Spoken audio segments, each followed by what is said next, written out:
Rien ne va plus dans les campagnes américaines. Les exploitants agricoles, jadis soutiens fidèles de Donald Trump, crient désormais au secours. Ce n'est pas une simple plainte, c'est un appel désespéré lancé du cœur des États-Unis ruraux. Des milliers d'agriculteurs, de l'Iowa au Kentucky, font aujourd'hui face à une réalité brutale. Faillite en série, silos à moitié vides, dettes en spirale et récoltes invendues. Et au centre de cette tempête parfaite, une politique économique marquée par les tarifs douaniers, les coupes budgétaires et un désengagement gouvernemental qui n'épargne personne. L'ironie est frappante. Ces mêmes agriculteurs avaient massivement soutenu Trump en 2016, portés par ses promesses de redonner à l'Amérique sa grandeur et de protéger le travail des vrais Américains. Aujourd'hui, beaucoup se sentent abandonnés, trahis par un système qu'ils ont contribué à construire. Tout a commencé avec la guerre commerciale contre la Chine. Trump, en imposant des tarifs agressifs sur les importations, a déclenché une riposte immédiate de Pékin. Résultat, des tonnes de soja américain rejetés, des exportations en chute libre et des revenus agricoles amputés. Le secteur agricole, déjà fragile, s'est retrouvé en première ligne d'un conflit géopolitique qu'il ne contrôlait pas. Mais les tarifs ne sont que la première pièce du domino. À mesure que la guerre commerciale s'envenimait, l'administration Trump a multiplié les coupes budgétaires dans des programmes essentiels: subventions, aides en cas de catastrophe naturelle, soutien à la recherche agronomique. Tout cela a fondu comme neige au soleil. Des universités agricoles ont vu leur financement disparaître, mettant en péril des décennies d'innovation dans la lutte contre les maladies végétales et l'adaptation climatique. Et puis, il y a la question brûlante de l'immigration. Trump a durci les règles, réduit les visas de travail temporaires et renforcé les contrôles aux frontières. Pour des milliers de fermes américaines, cela a signifié une pénurie dramatique de main-d'œuvre. Dans les vergers de Californie ou les exploitations laitières du Wisconsin, les travailleurs manquent cruellement. Certains producteurs laissent leurs champs pourrir, incapables de récolter à temps. À cette pression économique s'ajoute un fardeau psychologique. De nombreux agriculteurs évoquent un sentiment croissant d'abandon. Les aides fédérales arrivent tard ou pas du tout. Les banques refusent les nouveaux prêts. Les taux de suicide dans les zones rurales grimpent. Une génération entière de producteurs envisage, avec douleur, de vendre des terres familiales transmises depuis plusieurs décennies. Mais comment expliquer cette fracture entre promesses politiques et réalité du terrain?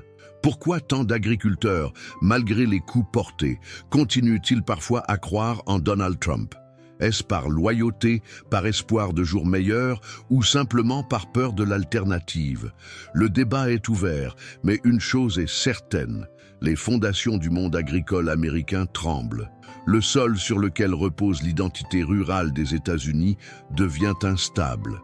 Et dans cette confusion, les regards se tournent à nouveau vers l'homme qui, par ses décisions économiques et idéologiques, a profondément transformé l'équation. Donald Trump. Ce bouleversement agricole n'est pas qu'une question économique. Il reflète aussi les fractures d'un pays en lutte pour son avenir. Entre colère, résilience et incertitude, l'Amérique rurale tente de survivre. Mais le temps presse et chaque saison perdue rapproche les exploitants de l'irréversible. Et vous, que pensez-vous de cette situation alarmante? Les agriculteurs ont-ils été abandonnés par les politiques qu'ils ont soutenus? Ou sont-ils les victimes collatérales d'une guerre économique plus vaste? Votre avis compte, vraiment. Alors dites-le nous en commentaire. Est-ce que Donald Trump a trahi l'Amérique rurale? Si vous trouvez ce sujet aussi crucial que nous, n'oubliez pas de liker cette vidéo pour que l'algorithme sache que ces réalités méritent d'être vues. Et surtout, abonnez-vous à la chaîne pour ne rien rater des prochaines analyses. Ce n'est que le début. Ensemble, continuons à explorer ce que peu osent dire à voix haute. C'est en 2018 que tout a basculé. À l'époque, Donald Trump, alors président des États-Unis, annonçait fièrement une série de mesures protectionnistes destinées à rééquilibrer les échanges commerciaux, en particulier avec la Chine. Son discours était simple, presque martial. Il fallait défendre l'industrie et les travailleurs américains, restaurer la souveraineté économique du pays et mettre fin à ce qu'il appelait des accords commerciaux injustes. Mais derrière ces mots forts, une réalité bien plus complexe se préparait à frapper de plein fouet une communauté souvent oubliée dans les débats politiques, les agriculteurs. Car la réponse de la Chine fut immédiate, brutale et ciblée. Pékin imposa des droits de douane massifs sur les produits agricoles américains, notamment sur le soja, qui représente à lui seul l'un des piliers des exportations agricoles des États-Unis. Le message était clair. En s'attaquant à Trump, la Chine visait aussi ses électeurs les plus fidèles. En quelques mois, les contrats à l'exportation s'effondrèrent, les prix chutèrent et les silos se remplirent de récoltes invendues. L'économie rurale, déjà mise à mal par des années de mécanisation et de baisse des marges, entra dans une spirale descendante. Mais le plus tragique dans cette histoire, c'est peut-être l'illusion de contrôle qu'entretenait Trump. Il affirmait que les pertes seraient compensées, que le gouvernement viendrait en aide aux producteurs affectés. Et dans un premier temps, des aides fédérales furent effectivement débloquées.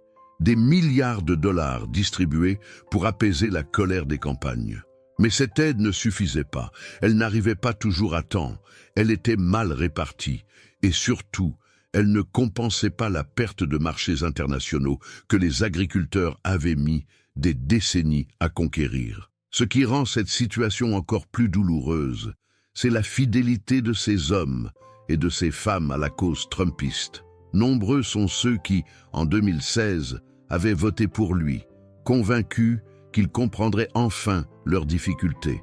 Ils voyaient en Trump un outsider capable de briser les chaînes d'un système qui les marginalisait depuis trop longtemps. Mais ce qu'ils n'avaient pas anticipé, c'est que cette rupture allait aussi provoquer un isolement économique d'une ampleur rarement vue dans l'histoire récente des États-Unis. Dans le Midwest, des exploitations centenaires ont fermé leurs portes. Des familles entières ont été contraintes de vendre leurs terres.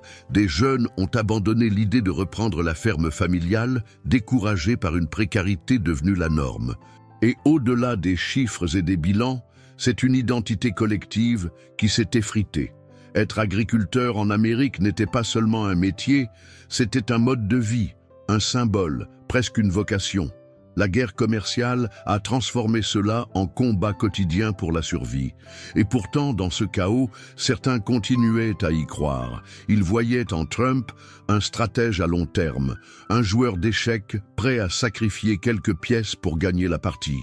Mais à mesure que les années passaient, que les récoltes pourrissaient et que les dettes s'accumulaient, cette foi s'est peu à peu transformée en silence amer. Peu osaient critiquer ouvertement, mais beaucoup, en privé, exprimaient leur désillusion. Ce premier choc tarifaire n'a pas seulement frappé l'économie rurale, il a ouvert une brèche dans la conscience collective américaine. Il a montré que même les alliés les plus fidèles pouvaient devenir des dommages collatéraux d'une stratégie politique. Il a mis en lumière l'écart gigantesque entre les promesses de renouveau et les conséquences réelles des décisions prises à Washington. Et il a surtout révélé une chose. Dans le grand jeu de la géopolitique mondiale, les petites villes agricoles du Dakota ou de l'Illinois pèsent peu face aux intérêts économiques globaux.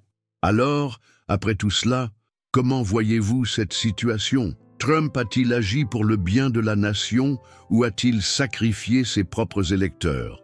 Pensez-vous que les agriculteurs devraient continuer à lui faire confiance ou est-il temps de changer de cap? Dites-nous ce que vous en pensez dans les commentaires. Si vous êtes vous-même concerné ou touché par cette réalité, commentez simplement « Je connais cette douleur » ou encore « Il est temps d'écouter nos fermiers ». Ces mots peuvent paraître simples, mais ils font toute la différence dans un débat que trop de gens préfèrent ignorer. Ce que beaucoup ne voyaient pas ou ne voulaient pas voir, c'est que les tarifs douaniers n'étaient que la première salve d'un bouleversement plus vaste. Tandis que les répercussions de la guerre commerciale faisaient déjà trembler les bases de l'économie rurale, une autre attaque, plus silencieuse mais tout aussi destructrice, prenait forme, celle des coupes budgétaires fédérales. Ce qui fut présenté comme une rationalisation des dépenses de l'État allait en réalité devenir un étranglement méthodique de tout un écosystème vital à la survie des exploitations agricoles. Ce n'était plus une question de stratégie commerciale. C'était désormais une question de survie à long terme. Et plus profondément encore, une question de vision d'avenir pour les États-Unis. Les premières victimes furent les programmes de subvention et d'aide directe aux agriculteurs. Ce n'était pas la première fois que le monde agricole dépendait de ces soutiens pour résister aux chocs économiques ou climatiques. Mais ce qui changeait, c'était l'intention politique derrière les coupes, une volonté assumée de réduire l'intervention de l'État dans les affaires agricoles dans un retour idéologique à un marché libre idéalisé. Le problème, dans la réalité, ce marché libre n'existait pas. Les prix étaient dictés par des spéculations internationales, la météo devenait de plus en plus extrême à cause du changement climatique, et les marges, déjà minces, s'évanouissaient au moindre imprévu. L'effet domino ne s'arrêta pas là. Les coupes touchèrent ensuite des institutions fondamentales comme l'USDA, United States Department of Agriculture, responsable entre autres de la sécurité alimentaire, de la gestion des terres, de la recherche agronomique et du soutien aux petits exploitants. Le financement de la recherche universitaire fut drastiquement réduit. Cela signifiait moins de ressources pour développer des semences plus résistantes, moins de solutions pour lutter contre les nouvelles maladies des plantes, moins de projets d'innovation dans l'agriculture durable. Des décennies de progrès commencèrent à s'effriter, lentement mais sûrement. Dans les universités agricoles, les chercheurs tiraient la sonnette d'alarme, mais peu de médias en parlaient. L'agriculture, en dehors des catastrophes spectaculaires, ne faisait pas la une des journaux. Les fermiers, eux, se retrouvaient seuls, confrontés à des défis de plus en plus complexes, sans les outils scientifiques et logistiques pour y répondre. Les jeunes étudiants qui rêvaient d'un avenir dans l'agriculture commençaient à changer de voie, réalisant que leur passion ne trouverait plus ni soutien ni avenir dans une nation qui regardait ailleurs. Et pourtant, à chaque discours, Trump continuait à vanter les mérites de ses décisions, affirmant que l'Amérique allait mieux, que l'économie était plus forte que jamais. Une contradiction frappante pour ceux qui voyaient leurs revenus s'évaporer et leur communauté se vider. La ruralité américaine se trouvait dans une forme d'asphyxie progressive, ignorée par les projecteurs des grandes villes, coincée entre nostalgie et résignation. C'est là qu'apparaît le véritable paradoxe. Au lieu de dénoncer ces politiques, de nombreux agriculteurs restaient silencieux, par peur, par loyauté ou simplement par fatigue. Ce silence devenait une forme d'aveu, un cri muet à l'intérieur d'un pays fracturé.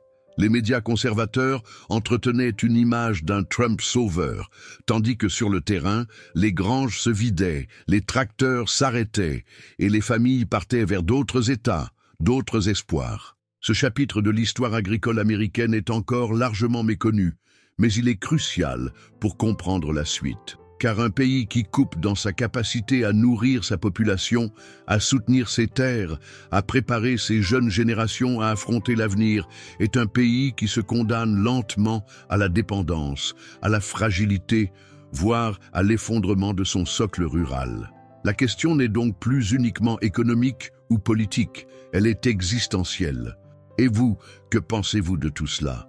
Est-ce que vous avez déjà vu un secteur aussi vital être mis de côté de manière aussi brutale? Avez-vous connu quelqu'un touché par ces coupes? Racontez-le dans les commentaires. Si vous ressentez cette injustice, écrivez simplement « On les a oubliés » ou « Soutien à nos agriculteurs ». Ces mots peuvent rallumer la lumière là où l'ombre s'est installée. Dans la campagne américaine, un autre spectre plane, plus insidieux encore que les politiques économiques de Trump, celui des catastrophes naturelles. Chaque année, les États-Unis sont frappés par des phénomènes climatiques extrêmes, inondations dévastatrices, sécheresses records, tempêtes de grêle destructrices. Pourtant, ce n'est pas tant l'intensité de ces événements qui choquent, mais la fréquence de leur apparition. En 2020, par exemple, le Midwest a été ravagé par des inondations historiques. Et en 2021, les incendies en Californie ont brûlé des milliers de kilomètres carrés de terres agricoles. Ces désastres, dont l'ampleur ne cesse de croître, frappent à un moment où la résilience de l'agriculture américaine est déjà mise à rude épreuve par la guerre commerciale et les coupes budgétaires. Le soutien fédéral, face à ces crises, était censé être une bouée de sauvetage. Mais sous l'administration Trump, ces aides ont été l'objet de dérèglements administratifs. Les fonds arrivaient souvent en retard, étaient mal répartis, ou bien même réorientés vers d'autres priorités politiques. Les agriculteurs, déjà accablés par les pertes économiques, se retrouvaient sans ressources pour faire face à la nature. Les assurances agricoles, déjà insuffisantes, peinaient à couvrir l'étendue des dégâts. En conséquence, de nombreuses fermes ont été contraintes de fermer leurs portes et des milliers de familles agricoles ont dû abandonner des terres ancestrales. Les catastrophes naturelles ont ainsi agi comme un coup de grâce pour ceux qui espéraient encore un rétablissement après la guerre commerciale. Comment une terre déjà fragile peut-elle se relever quand le gouvernement lui tourne le dos et quand la météo, qui devrait être leur allié, devient leur ennemi? Un sentiment de désespoir envahit les agriculteurs qui se retrouvent pris entre un système économique mondial de plus en plus instable et une mère nature de plus en plus imprévisible. Dans de nombreuses régions rurales, la guerre contre les catastrophes naturelles semble être un combat perdu d'avance. Les fermes familiales, qui constituaient autrefois la base de l'agriculture américaine, sont désormais les victimes collatérales d'un système qui privilégie les grandes entreprises et les multinationales. Les petites exploitations, incapables de suivre le rythme des grandes productions industrielles, sont les premières à succomber sous la pression. La question est de plus en plus évidente. L'agriculture traditionnelle peut-elle encore survivre au coup de boutoir des catastrophes naturelles et à l'inaction politique? Et vous, avez-vous déjà vécu ou observé une telle situation dans votre pays? Les catastrophes naturelles affectent-elles également vos communautés agricoles? Laissez un commentaire avec « c'est trop » si vous pensez que ce cycle doit s'arrêter ou bien « il est temps d'agir » si vous croyez qu'il est encore possible de sauver l'agriculture traditionnelle. L'immigration, une question centrale du mandat de Trump, a également eu un impact profond sur l'agriculture. La politique migratoire sous Trump s'est radicalement durcie, avec des restrictions sévères sur les visas de travail saisonniers et une surveillance accrue des frontières. Pourtant, dans les champs du Midwest, dans les vergers de Californie et dans les exploitations laitières du Wisconsin, la réalité est simple. L'agriculture américaine a besoin de main-d'œuvre étrangère pour fonctionner. Les travailleurs agricoles, souvent originaires du Mexique et d'Amérique centrale, représentent une proportion importante de la main-d'œuvre sur les exploitations américaines. Ils effectuent des tâches essentielles telles que la récolte des fruits, la gestion du bétail ou encore la culture des légumes. Avec les nouvelles politiques migratoires de Trump, ces travailleurs ont commencé à disparaître progressivement. De nombreuses exploitations agricoles ont dû fermer faute de personnel pour récolter les produits. Dans d'autres cas, les producteurs ont dû embaucher à des tarifs beaucoup plus élevés, ce qui a entraîné une hausse des coûts de production, rendant certaines cultures non rentables. Le vide de main-d'œuvre dans les fermes n'est pas seulement un problème économique, il est aussi humain.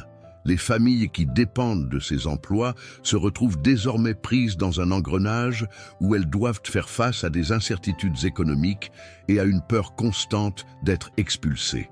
L'idée que l'agriculture pourrait se passer de cette main-d'œuvre est non seulement irréaliste, mais elle menace directement la sécurité alimentaire du pays.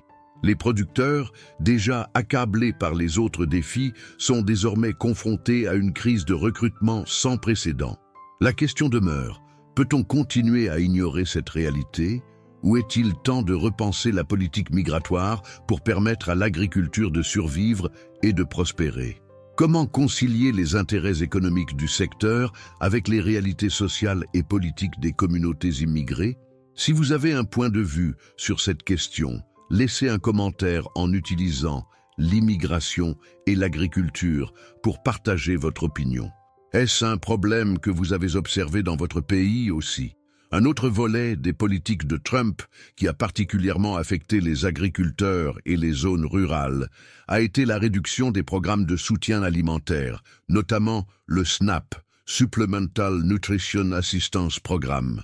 Ces programmes sont cruciaux non seulement pour les personnes les plus démunies, mais aussi pour les agriculteurs qui dépendent en grande partie de la demande intérieure pour vendre leurs produits.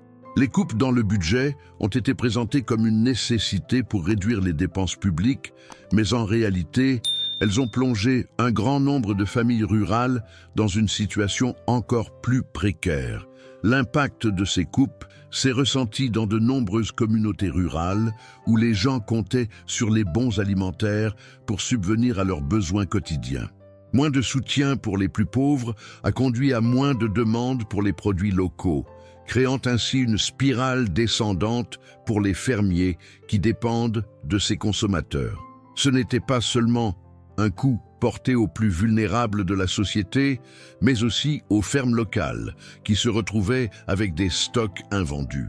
Ce problème a pris des proportions dramatiques dans certaines régions où les fermiers sont désormais contraints de vendre leurs produits à des prix dérisoires ou de les jeter. La perte de ces marchés de consommation interne a exacerbé la crise déjà existante. Les agriculteurs se sont retrouvés à la croisée des chemins. Comment nourrir la population tout en restant rentable? Qu'en pensez-vous? Avez-vous remarqué des effets similaires dans votre propre pays? Laissez-nous vos réflexions en commentaire avec le mot-clé « Agir pour nos fermiers » si vous croyez qu'il est temps d'arrêter ces coupes. À travers toute cette crise, un sentiment persiste parmi les agriculteurs, celui de l'incertitude. L'avenir de l'agriculture américaine semble désormais suspendu à des décisions politiques qui souvent semblent éloignées des réalités du terrain. Entre les tarifs, les coupes dans les programmes de soutien, les catastrophes naturelles et la pénurie de main-d'œuvre, l'agriculture a été mise à l'épreuve comme jamais auparavant. Mais il existe encore une lueur d'espoir. De nombreuses fermes se battent pour s'adapter, pour se réinventer, pour aller au-delà des politiques fédérales et des crises qu'elles traversent. L'agriculture durable, les circuits courts et l'agriculture bio gagnent en popularité. Les jeunes agriculteurs, loin d'être désillusionnés, cherchent des moyens de redonner à l'agriculture son caractère humain et de garantir une sécurité alimentaire locale. Cependant, le chemin reste semé d'embûches. Les anciens systèmes d'aide sont en déclin, les prix sont instables et la concurrence mondiale est de plus en plus féroce. Le paysage agricole américain doit se réinventer, mais dans un contexte où l'incertitude domine. Et vous, pensez-vous qu'il y a encore une chance pour l'agriculture traditionnelle de se relever? Partagez votre avis en commentaire avec le mot « réinventer l'agriculture ». Si vous êtes arrivé jusqu'ici, c'est que ce sujet vous touche et nous voulons absolument connaître votre opinion. Que pensez-vous des défis que rencontrent les agriculteurs américains face à ces politiques? Croyez-vous que l'agriculture peut se relever après ces multiples crises ou est-il trop tard? Nous vous invitons à laisser un commentaire ci-dessous pour partager vos réflexions, poser vos questions ou simplement échanger avec nous. Chaque avis compte et votre perspective est essentielle dans cette conversation. N'oubliez pas de vous abonner à notre chaîne pour ne manquer aucune information cruciale sur l'actualité économique, politique et sociale. Activez la cloche des notifications pour être alerté des prochaines vidéos et continuez à recevoir les dernières analyses en temps réel. Si vous avez trouvé cette vidéo intéressante, n'hésitez pas à laisser un like. Cela nous aide énormément à faire connaître ce contenu à un plus large public. Votre soutien est indispensable pour continuer à partager des informations importantes avec vous. Enfin, ne partez pas tout de suite. Le prochain vidéo, déjà disponible à la fin de l'écran, vous offrira une analyse encore plus approfondie sur ce sujet et d'autres enjeux économiques majeurs. Merci d'avoir pris le temps de regarder et à très bientôt pour de nouvelles découvertes.